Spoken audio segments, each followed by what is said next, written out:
3 decades ago, a little comedy movie taking place around Christmas released in theaters, starring rising child actor Macaulay Culkin as well as respected actors such as Joe Pesci, Daniel Stern, and John Candy.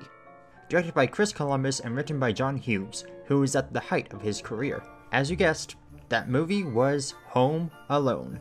A story about a young boy who accidentally gets the house all to himself while his mother makes her way back to him. What can I say about this movie that hasn't been said before? As a comedy, a Christmas movie, a possible Jigsaw origin story, and a somewhat family drama, it hits all the right notes. Recently, Disney announced that they were doing a remake of this movie for their streaming service, to which Chris Columbus naturally objected to. Quote, "What's the point? You don't remake films with the longevity of Home Alone. You're not going to create lightning in a bottle again. That's like making remakes of Disney animated films." And he couldn't be more correct. Also, I love the slight shade he throws in this. With that in mind, I want to go over the history of this movie to see what made it such a holiday classic, and yes, it is technically a classic in the first place.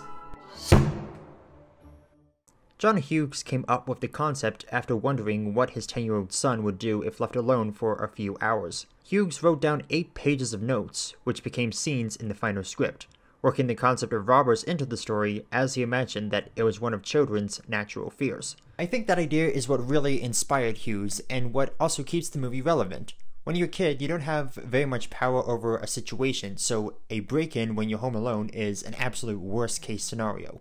That concern of being left to your own devices and wondering if any strangers were going to steal your stuff is very real, and I think Hughes really tapped into that. It's weirdly nostalgic for the adults who first saw the movie when they were kids, and it's relatable to kids growing up now. Before shooting started, Chris Columbus did a rewrite of the script, adding in the character of Old Man Marley, saying that it gave the story a more serious layer and a more emotional ending.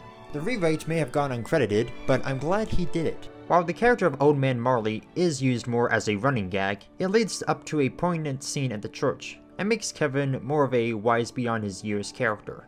Without Old Man Marley, the movie would have lost some of its heart, and there wouldn't have been much of a story other than Kevin getting into shenanigans while his mother makes her way back home. Also, how would Kevin been rescued at the end? It would have been too random if it was just some guy at the end.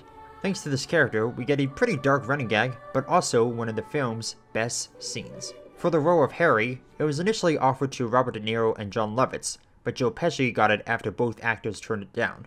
I think it's kind of funny how 2 main cast members from Goodfellas were offered the same role, and these 2 movies came out just 2 months apart. I could see why De Niro didn't take up the role. He was riding the wave of being Martin Scorsese's #1 guy. He probably thought that he would never be taken seriously again if he did this movie. But considering some of his more recent work, I doubt that was the case. Strangely enough, Pesci also thought the movie was a bit beneath him, as he found the dialogue not to be of the same quality of his acting. He also forced daily unit calls to be pushed from 7 to 9 AM, as he liked to start his day with 9 holes of golf. This affected shooting of the nighttime scenes, as Culkin couldn't work any later than 10 PM due to his age. Another thing that annoyed Pesci and Stern was their refrainment from swearing. To adapt to this, Pesci used a form of menacing gibberish, which has since been compared to Yosemite Sam. Now let's talk about those hilarious traps. Yeah, they caused a lot of stress during shooting. According to Columbus, whenever a stunt was done, it wasn't funny. We'd watch it, and I would just pray that the guys were alive. Looking at some of the traps, it's a miracle nobody was seriously hurt. I can only imagine the lawsuit that would have followed if one of the stunt guys landed wrong. Damn, no wonder some people think this is a Saw prequel. If you've seen the Honest Action video from Screen Junkies, Harry and Marv take enough injuries to be killed over twice, each. There was one permanent injury from the shoot, the scene where Harry tries to bite off Kevin's finger. Apparently, Pesci was so into character that he accidentally bit for real, and Culkin still has the scar to this day. He bit down a little harder than he thought, and I have a little Joe Pesci tooth mark scar right here on my finger. And it's still there. But I'm actually really proud of it. There were a lot of budget issues with the movie, with Warner Brothers refusing to let it grow any larger than $10 million, which was small even for the 90s.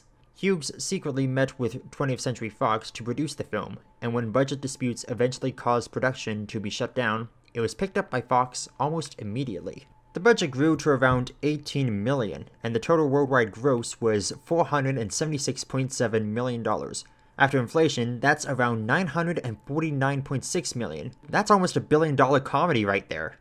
It was the highest grossing live-action comedy of all time until The Hangover Part 2 beat the record in 2011. The rest is history. While I'm confident that the idea of a Home Alone remake is nothing new, I don't think it will tarnish its legacy and ruin what made the original so special. If anything, the sequels did more than enough damage. I agree with Chris Columbus's comments, but if a movie can maintain its positive reception after so many awful follow-ups, then a measly remake won't do it any harm. Based on the description, they should just slap on the number 6 and a cheesy subtitle and call it a day. At this point, if movies have taught me anything, it's that no matter what awful sequel, remake, or spin-off comes, we will always have the original. Odds are, the kids who grew up with this movie will want to share it with their kids, and so on and so forth until the movie becomes timeless. What do I think of the movie? Well, taking off the nostalgia goggles, it's not perfect. The slapstick nature feels out of place in a movie that's fairly grounded in reality. It's geared more towards kids with enough emotional substance for the adults, but I'd say it's more of a for kids movie. Don't get me wrong, the acting is good and there's some real heartfelt moments. I just don't think it's as great as I remember. Honestly, the traps are probably the reason why anybody remembers this movie. But aside from that, it is a holiday classic, and it gets a 7.5 out of 10. Yeah, I know, it's not a terrific score for such an iconic movie, but I've seen it countless times over the years, and I'm sure I'll see it even more in holiday seasons to come.